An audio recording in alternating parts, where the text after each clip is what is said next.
ওম হিরিং হুরং নীলকণ্ঠায় ভগবতে রুদ্রায় নমঃ শিবায়। আমি জ্যোতিষী শ্রী শীতল কুমার। আজকের বিষয় কন্যা রাশিফল অক্টোবর 2024। তো আজকের বিষয় শুরু করার আগে আমি আবারও আপনাদের মনে করে দিতে চাই, আমার বিষয়গুলো বা ভিডিওগুলো সুন্দরভাবে আপডেট পাওয়ার জন্য অবশ্যই সাবস্ক্রাইব করে দেবেন এবং ভালো লাগলে লাইক ও শেয়ার করে দেবেন। তো আজকের বিষয় কন্যা রাশিফল অক্টোবর 2024। তো দেখুন, সবার প্রথমে আমরা এই রাশির জাতক বা জাতিকাদের শরীর স্বাস্থ্য নিয়ে আলোচনা করব। তারপরে আমরা এডুকেশন বা পড়াশোনা, তারপর আমরা প্রেম প্রণয় সম্পর্ক, তারপর আমরা বৈবাহিক সম্পর্ক, ব্যবসা বাণিজ্য, ভাগ্য, কর্ম বা চাকরি বাকরি, এই সমস্ত ব্যাপার নিয়ে আলোচনা করব। তো এই টোটাল আলোচনাটাই হবে আমাদের চন্দ্র বা রাশি ভিত্তিক বা গোচর ভিত্তিক, বর্তমান সময় গ্রহের পজিশনের ওপরে ডিপেন্ড করে। তো সেই কারণে আমাদের সবার প্রথমে এই রাশির জাতক বা জাতিকাদের অক্টোবর মাসে গ্রহের পজিশনগুলো জেনে নিতে হবে। সেই ক্ষেত্রে দেখুন, ফার্স্ট হাউস কন্যা রাশিকে ফার্স্ট হাউস ধরলে ফার্স্ট হাউসে রবি, বুধ এবং কেতু অবস্থান করছে। বুধ 10 তারিখে সেকেন্ড হাউসে প্রবেশ করবে, রবি 17 তারিখে সেকেন্ড হাউসে প্রবেশ করবে। সেকেন্ড হাউসে শুক্র অবস্থান করছে, 13 তারিখে শুক্র থার্ড হাউসে প্রবেশ করবে। সিক্সথ হাউসে শনি, সেভেন্থ হাউসে রাহু, নাইন্থ হাউসে বৃহস্পতি, 10th হাউসে মঙ্গল এবং মঙ্গল 20 তারিখে 11th হাউসে প্রবেশ করবে। এই হচ্ছে অক্টোবর মাসে কন্যা রাশির জাতক বা জাতিকাদের গ্রহের পজিশন। তো তাহলে আমরা সবার প্রথমে শরীর স্বাস্থ্য নিয়ে আলোচনা করব। তো সেই ক্ষেত্রে শরীর স্বাস্থ্য আমরা ফার্স্ট হাউস থেকে বিচার করি। তাহলে ফার্স্ট হাউসের লর্ডকে, ফার্স্ট হাউসের লর্ড হচ্ছে বুধ। সেই বুধ কিন্তু নিজের ঘরেই অবস্থান করছে। তার মানে বুধ যখন নিজের ঘরে অবস্থান করে তখন অবশ্যই পজিটিভ ফল দেয়। তার জন্য আপনার কিন্তু শরীর স্বাস্থ্য কিন্তু যথেষ্ট ভালো হবে এবং 10 তারিখে সে সেকেন্ড হাউসে ভালো প্রবেশ করবে। তার মানে ওভারঅল কিন্তু আগামী অক্টোবর মাসে আপনার শরীর স্বাস্থ্য ভালো থাকবে। উল্টে আপনার প্রিভিয়াস যদি কোনো অসুস্থতা থাকে সেটাও কিন্তু রিকভারির চান্স আছে। অর্থাৎ ওভারঅল অক্টোবর মাসে আপনার শরীর স্বাস্থ্য কিন্তু ভালো থাকবে। তো এরপরেই আমরা এই রাশির জাতক বা জাতিকাদের এডুকেশন বা পড়াশোনার ব্যাপারটা নিয়ে আলোচনা করব। সেই ক্ষেত্রে এডুকেশন বা পড়াশোনা আমরা ফিফথ হাউস থেকে বিচার করি। ফিফথ হাউসের লর্ডকে শনি সিক্সথ হাউসে অবস্থান করছে, কিন্তু ঘরটা সিক্সথ হাউস হলেও সেটা কিন্তু শনির নিজস্ব ঘর। তো নিজস্ব ঘরে কিন্তু সবসময়ের জন্য শনি ভালো ফল দেয়। তার সঙ্গে শনি এখানে বকরি হয়ে অবস্থান করছে এবং বকরির জন্য কিন্তু সে আগের ঘরের ফল দেবে, অর্থাৎ ফিফথ হাউসের ফল দেবে। যার জন্য কিন্তু পড়াশোনার দিকে কিন্তু আপনার সাকসেস কিন্তু অক্টোবর মাসে দেখা যাচ্ছে। অর্থাৎ ওভারঅল সাকসেস আপনি হবেন, কিন্তু মাঝে মধ্যে সন্তুষ্টির অভাব, আপনার যে পড়াশোনা করছেন সেইখানে সন্তুষ্টির অভাব হতে পারে, কারণ শনি সিক্স হাউসে, তার সঙ্গে ফার্স্ট হাউসে কেতু রয়েছে। এই যে একটু মনে হবে যেন কোথাও একটা মিসিং হচ্ছে, সামথিং ইজ মিসিং, এই রকম ধরনের একটু ব্যাপার আসতে পারে। কিন্তু ওভারঅল আপনি যদি পড়াশোনার দিকে ধ্যান দেন, যথেষ্ট কিন্তু সাফল্যের সাথে আপনি পড়াশোনা বা এই পারপাস কোনো ক্রিয়া থাকলে বা কোনো কাজ থাকলে আপনি কিন্তু সাফল্যের সাথে করতে পারবেন। তো যাই হোক, এরপরে আমরা এই রাশি জাতক বা জাতিকাদের প্রেম প্রণয় সম্পর্ক নিয়ে আলোচনা করব। সেই ক্ষেত্রে প্রেম প্রণয় সম্পর্ক আমরা ফিফথ হাউস থেকে বিচার করি। তাহলে ফিফথ হাউসের লর্ড শনি, সে সিক্স হাউসে অবস্থান করছে, কিন্তু শনির নিজস্ব ঘর এবং শনি কিন্তু বকরি। তার মানে শনি তার আগের ঘরের ফল দেবে।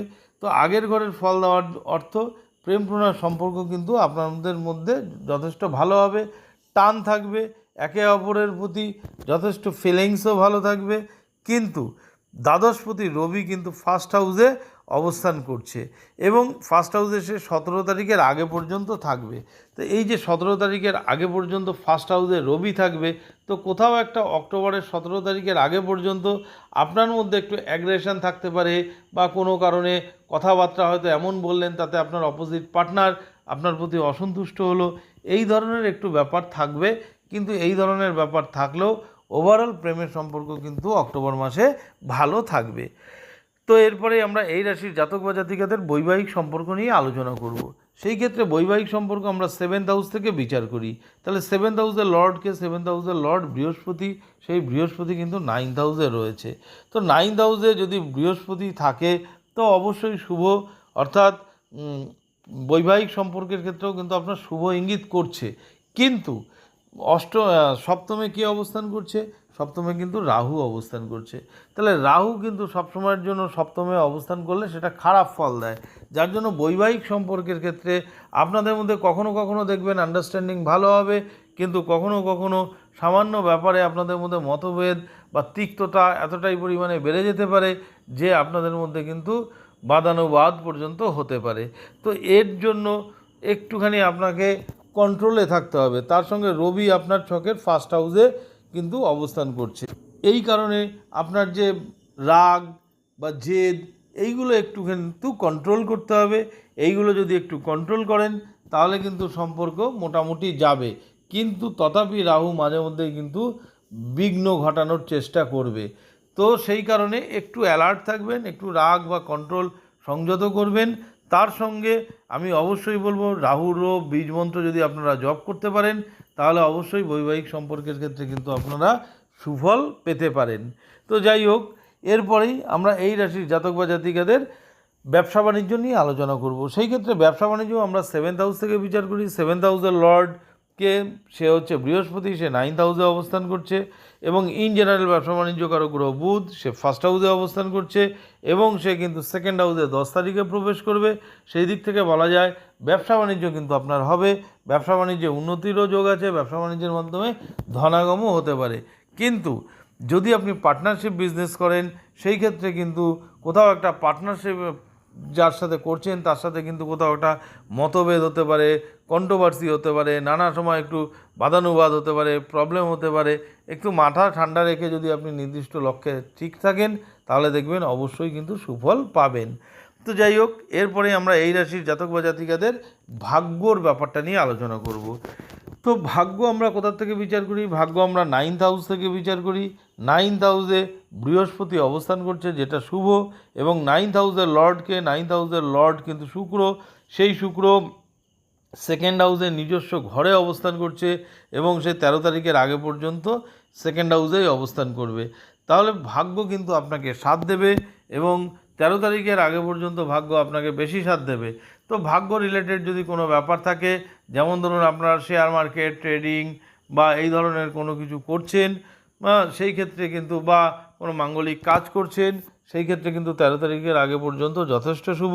13 তারিখের পরে কিন্তু একটু প্রবলেম হলেও, একটু আপনাকে ভাগ্যর ব্যাপারটা হয়তো একটু ডিলে হয়ে গেল, ওভারঅল ভাগ্য কিন্তু আপনাকে আগামী অক্টোবর মাসে কিন্তু যথেষ্ট সাথ দেবে। তো এরপরে আমরা এই রাশির জাতক বা জাতিকাদের চাকরি বাকরির ব্যাপারটা নিয়ে আলোচনা করব।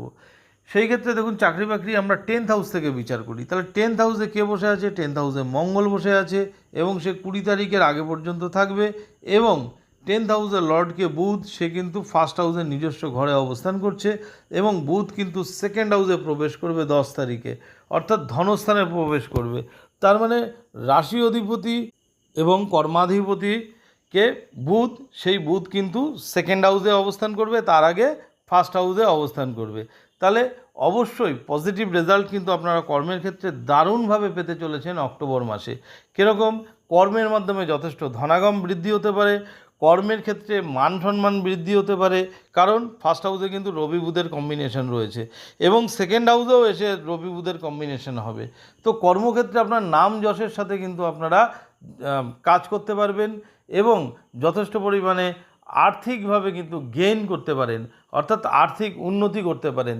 ইভেন যারা নতুন জব খুঁজছেন, দীর্ঘদিন ধরে কোনো জব পাচ্ছেন না, তাদের ক্ষেত্রেও কিন্তু বলি এই যে অক্টোবর মাসটা খুব পজিটিভ কিন্তু হতে যাচ্ছে, নতুন জব কিন্তু আপনারা পেতে পারেন। তবে আমি বলবো চেষ্টা তো করতেই হবে, চেষ্টা না করলে যতই আপনার কানেকশন থাক, যোগাযোগ থাক, কিন্তু হবে না। যদি আপনারা সঠিকভাবে চেষ্টা করেন, দশা অন্তদশা পারমিট করে, আমি একদম গ্যারান্টি দিচ্ছি কর্মক্ষেত্রে কিন্তু আপনাদের দারুণ উন্নতি হতে যাচ্ছে। তো তবুও আমি বলবো কি, অবশ্যই অক্টোবর মাসে যারা ব্যবসা বাণিজ্য বা বৈবাহিক সম্পর্কের ক্ষেত্রে প্রবলেম হচ্ছে তারা অবশ্যই রাহুর বীজ মন্ত্র জপ করবেন এবং সেই সঙ্গে যেহেতু আপনাদের কন্যা রাশির অধিপতি গ্রহ বুধ, বুধের বীজ মন্ত্র জপ করলেও আপনারা সুফল কিন্তু যথেষ্ট পাবেন। তো যাই হোক, এটা বেসিক্যালি গোচরজনিত ফলাফল। আরও ভালো প্রেডিকশানের জন্য অবশ্যই আপনাদের যে জন্ম সময় দিয়ে মেইন যে ছক, সেই ছকের সঙ্গে দশা অন্তদশা কী চলছে সেটা ফলো করা দরকার এবং এই গোচরজনিত ফলাফল কম্বাইন করলে সেই ফলাদেশ কিন্তু আরও ভালো হবে। তো যাই হোক, আমি আগেও বলেছি, আবারও বলছি, আমার বিষয়গুলো বা ভিডিওগুলো সুন্দরভাবে আপডেট পেতে অবশ্যই সাবস্ক্রাইব করে দেবেন এবং ভালো লাগলে লাইক ও শেয়ার করে দেবেন। আবার আগামী দিনে নতুন ভিডিও নিয়ে আপনাদের সামনে উপস্থিত হব। ধন্যবাদ।